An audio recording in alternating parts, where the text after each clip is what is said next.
Guys, great to see you both. David, thanks for joining us. Roland, my first question on your report there is the extent, I mean, it's obviously terrifying that they can get little things wrong and then can guide missiles and the like.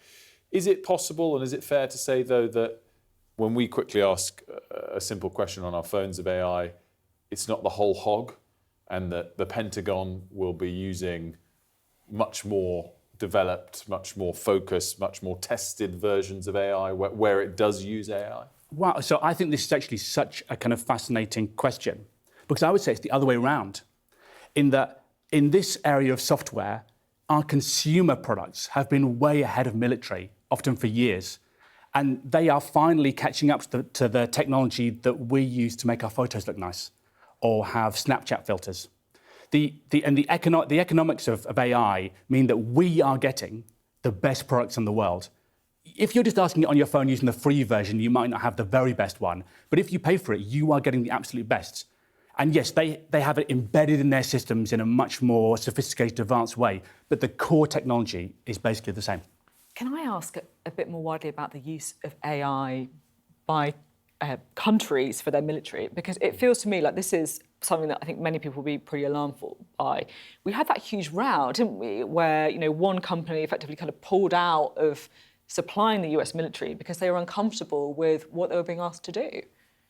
Right. Well, I mean, the use of AI, it ranges across all military operations and logistics and tactical decision making. So you have intelligence, surveillance, and reconnaissance data that is synthesized by these very large models. And these models are making predictions about targets, they're identifying targets, they're establishing courses of action for commanders in terms of making decisions about targeting packages.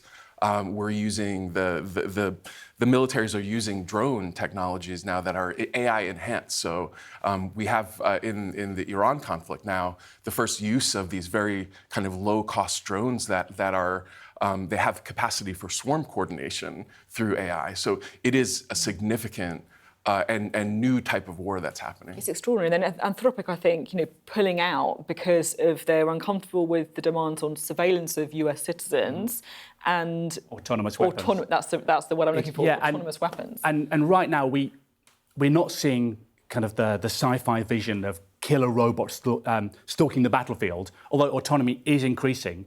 But I think that shouldn't lead us to underestimate just how significant AI is in warfare. In, just like David mentioned, these targeting systems and giving commanders operational advice.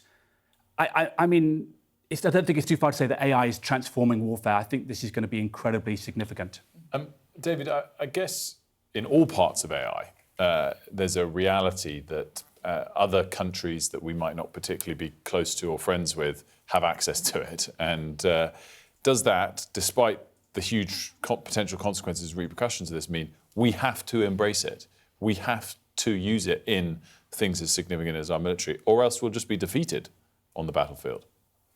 I think right now we're facing a crisis of dual use, where as Roland was mentioning, a lot of even the commercial technologies can be repurposed or weaponized. And so you have a real threat of asymmetrical warfare by non-state actors even. And on the state side, you've got China prioritizing the intelligentization of their military through the use of artificial intelligence. So we are at a point now, I think, where there's almost a mutually assured escalation of the development of these technologies, because if you just listen to the public conversation about this, there's a concern that if the US or the EU doesn't do this or the UK doesn't do this, then China will have it or other hostile nations will have it. And there is, I think, we are experiencing right now a kind of arms race dynamic. When you say non-state actors, right. I mean, that could be terror groups. I guess it could be anyone, right? Like, yeah. It's quite terrifying.